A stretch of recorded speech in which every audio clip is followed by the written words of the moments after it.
वशिष्ठाय नमो नमः। सरस्वती नमस्तुभ्यं वरदे कामरूपिणी विद्यारंभम करिष्यामि। सिद्धिर्भवतु मे सदा। शिव शक्ति को कोटि कोटि प्रणाम। मेरे श्रोतागण, आज मैं आपको सरस्वती योग के बारे में जानकारी दे रही हूँ कि सरस्वती योग का निर्माण कैसे होता है कुंडली में। तो सरस्वती योग में जन्मा व्यक्ति किस प्रकार का होता है, इस बारे में मैं आज आपको जानकारी दे रही हूँ कि सरस्वती योग का निर्माण कुंडली में कैसे होता है।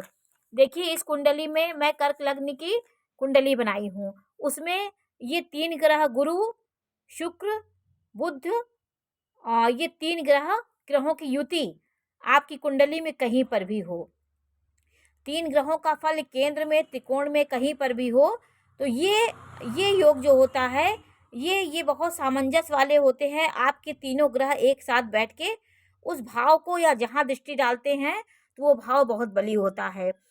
इस भाव में हो या तीनों ग्रह अलग अलग भी बैठे हों, दूसरे भाव में बैठे हों, चतुर्थ में बैठे हों, सप्तम में बैठे हों, दसम में बैठे, नवम में बैठे हों, केंद्र में भी ये अलग अलग कहीं बैठे हों, आपके नवम भाव में बैठे हों, द्वितीय भाव में बैठे हों, तो ये सब सरस्वती योग का निर्माण करता है।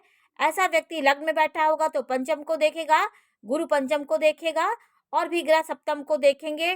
तो केंद्र में ये ग्रह आपके दूसरे भाव में हो, ये मैंने तो यहाँ तीनों लिख के बताया है, ये कहीं भी तीनों एक साथ हो तो सरस्वती योग का निर्माण होता है। अलग अलग भी यदि हो, जैसे दूसरे में बैठे हों, सातवें में बैठे हों, दूसरा भाव वाणी का होता है, आपके कुटुंब का होता है, तो वाणी आपकी बहुत अच्छी होगी, आप बहुत अच्छे से वक्ता होंगे, शुभ वाणी आपकी निकलेगी। चतुर्थ में वो आपके ये स्वामी बुध यहाँ हो, ये मैं तीनों यहाँ पे हैं, अलग अलग भी ये इन भावों में बैठे हों तो एक सरस्वती योग का निर्माण होता है। सप्तम में भी शुभ ग्रह बैठे हों, नवम में बैठे हों, दसम में बैठे हों, ये तीनों अलग अलग भी कहीं बैठे हों तो सरस्वती योग का निर्माण होता है।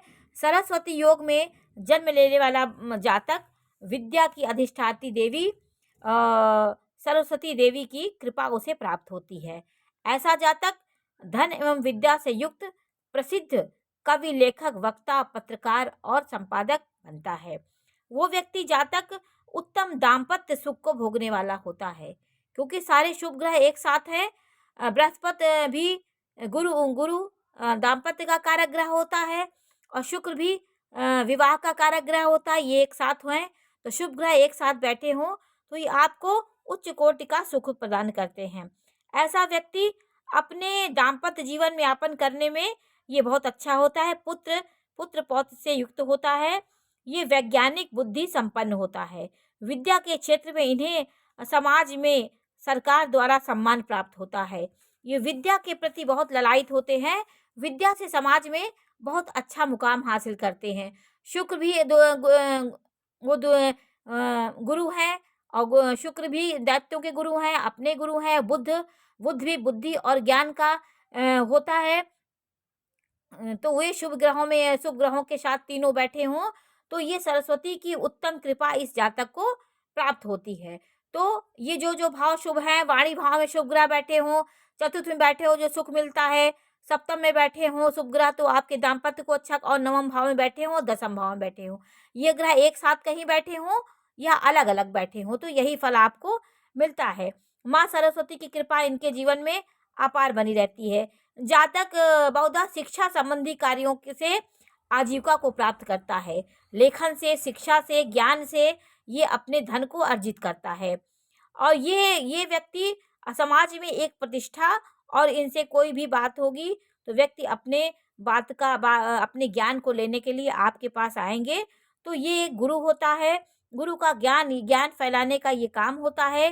तो चंद्रमा के उच्च राशि में गुरु और गुरु बैठा है शुक्र, तो ये कहीं भी बैठे हों तो ये योग बनते हैं। शुभ ग्रह दसम में, नवम में, सप्तम में, दूसरे में और चौथे में हो या कहीं साथ बैठे हो तो ये योग का निर्माण होता है। ये सरस्वती योग होता है। नमस्कार।